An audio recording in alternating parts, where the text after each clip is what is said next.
انتخابی جلسوں سے بلوچستان کے اسپورٹس اسٹیڈیم کو 184 ملین روپے نقصان کا انکشاف ہوا ہے۔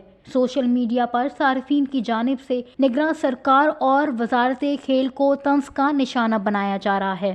بلوچستان کے نگراں وزیر کھیل کو بھی اس غفلت کا ذمہ دار ٹھہرایا گیا ہے۔ بلوچستان کے حکام نے اس بات کی تصدیق کی ہے کہ بلوچستان کے صوبائی دارالحکومت کوئٹہ کے سب سے بڑے sports stadium Ayub sports complex کے خصوصی ٹریک کو فوری طور پر مرمت کی ضرورت ہے، کیونکہ سیاسی جماعتوں کو اکتوبر اور دسمبر کے درمیان انتخابی مہم کے سلسلے میں جلسے کرنے کی اجازت دی گئی تھی۔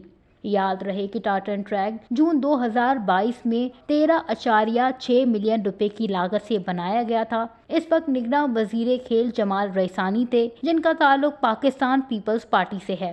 22 نومبر کو سیکریٹری اسپورٹ کی طرف سے بلوچستان کے وزیر اعلیٰ کو لکھے گئے ایک خط میں کہا گیا ہے کہ ایوب اسپورٹس کمپلیکس کوئٹہ میں مختلف سیاسی سرگرمیوں اور جلسوں کے نتیجے میں سہولیات کو نقصان پہنچا اور کھیلوں کی سرگرمیوں میں کئی ہفتوں سے خلل پڑا ہے۔ محکمہ کھیل کی طرف سے معائنے کے بعد لگائے گئے تخمینے کے مطابق کمپلیکس کی مرمت پر 5.7 ملین روپے کی لاگت آئے گی۔ سیکریٹری نے مزید سفارش کی ہے کہ مشہور اسٹیڈیم میں تمام سیاسی سرگرمیوں پر پابندی لگائی جائے۔ 28 دسمبر کو وزیر اعلیٰ کو بھیجے گئے ایک اور خط میں سیکریٹری نے لکھا کہ مرمت کی لاگت بڑھ کر 184.6 ملین روپے ہو گئی ہے، کیونکہ مزید سیاسی جماعتوں کو ایوب اسپورٹس کمپلیکس میں جلسے کرنے کی اجازت دی گئی تھی۔